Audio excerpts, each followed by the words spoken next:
This week on Barely Homesteading, installing laminate flooring on a concrete subfloor.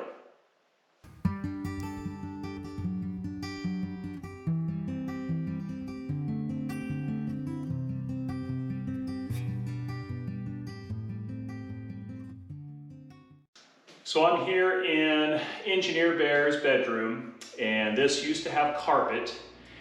And we've taken that carpet out because, as I said in the previous video, the previous owners had dogs and the carpet was pretty well beaten up.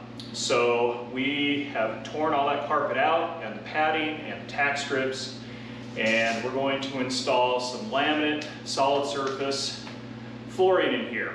Now this laminate is completely artificial. It is not like the engineered hardwood that we installed last time.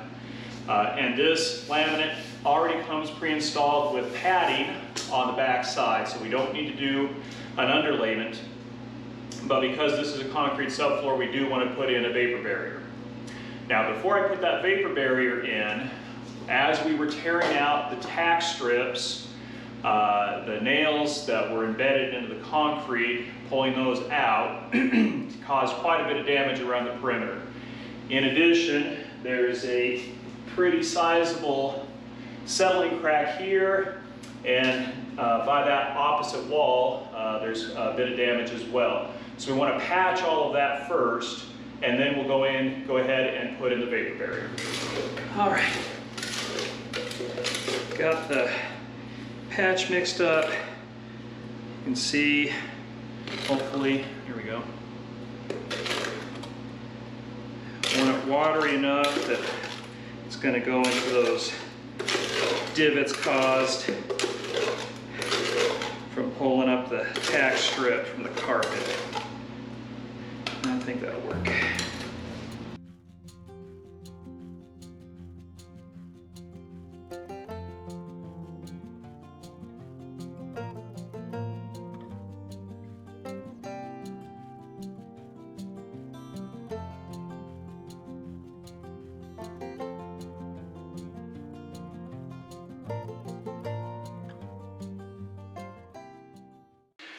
All right, so everything is dry with the patching. I have swept and vacuumed the floor to get it nice and clean. I've gone through and made sure that there are no drops of cement patch anywhere that could poke through the vapor barrier that we're going to put down now.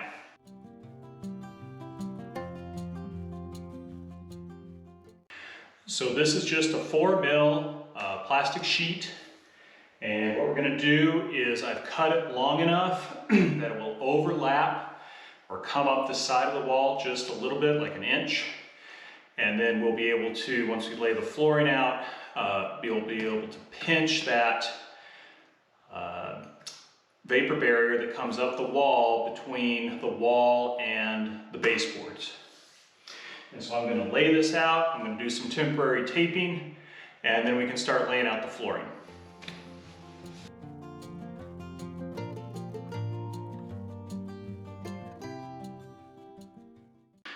All right, so for the first board, I actually want a solid board under the door. I don't want a joint anywhere in this door. So I've cut this single piece that's going to go under the door. I've left an expansion gap where I can put the T-molding there between the two floors. And I'm now going to go from either side of this single piece to the walls to get this first row in. Now normally you would start in a corner and work your way sideways, but this particular flooring actually allows you to start anywhere and install it from either direction. So that's why we're going to start here under the door, so I get a good fit under this door, and then we'll get this first row in.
So we got the flooring done in Engineer Bear's room. It's all laid out.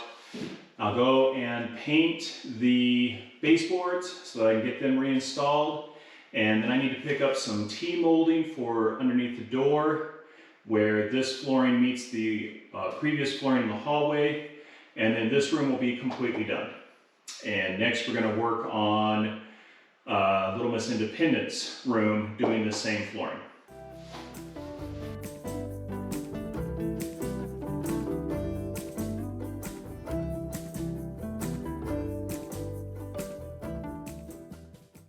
So I don't know if you noticed, but when I was putting this flooring in, I had to tap or hit or pound in some cases pretty hard on these planks to get them to actually click together.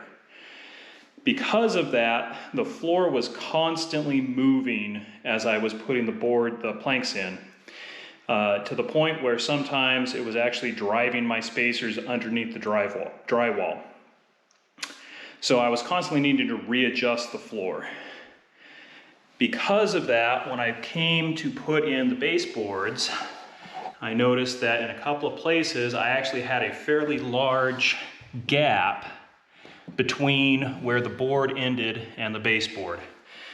And rather than pulling up the entire floor to fix that, I ended up needing to shim behind the baseboard to bring it out from the wall. And I don't know if you can actually see the shim down in there, but there's a shim back there to bring it out in order to cover that gap. So that is a pretty big disadvantage for this floor. With it being constantly moving during the installation, you got to really be diligent in adjusting it back to where it needs to be so that you get all the measurements right.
So the last thing on this flooring is to install the T-molding here at the transition between, under the door between the two floors.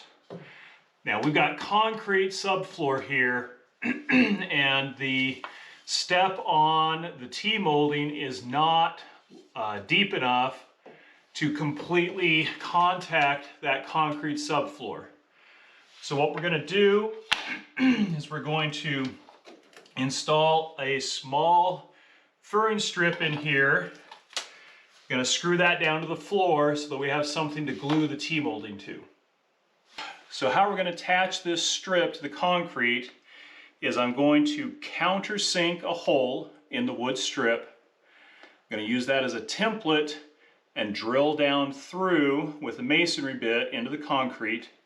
Then I'm going to install a concrete screw through that. We're going to put probably 5 or 6 screws in this to hold it down really well. And then we'll have, as I said, something to glue to.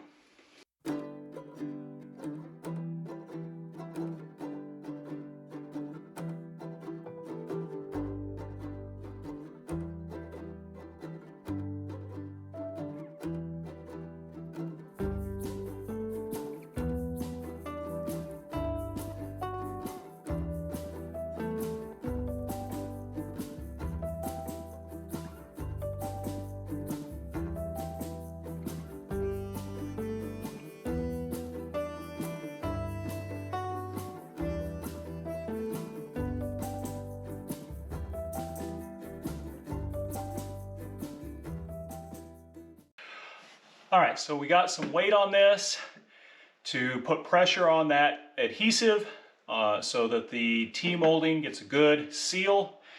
And the kids, as most kids are pretty rough on things, so we want to make sure that that is good and fastened down. I'm going to let this sit for 24 hours at least, and then we can take this off and we'll show you what we ended up with.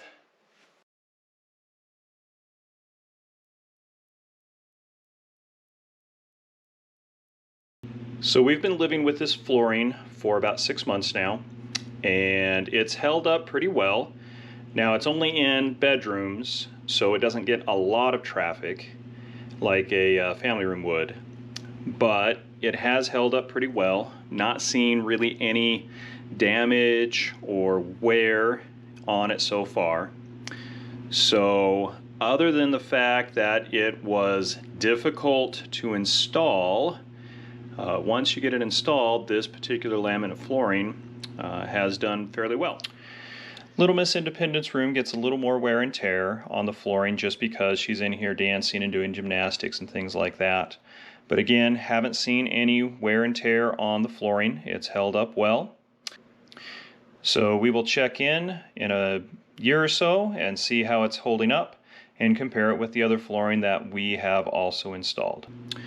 So with that, this is Lumberjack with Barely Homesteading saying use it up, wear it out, make it do, or do without.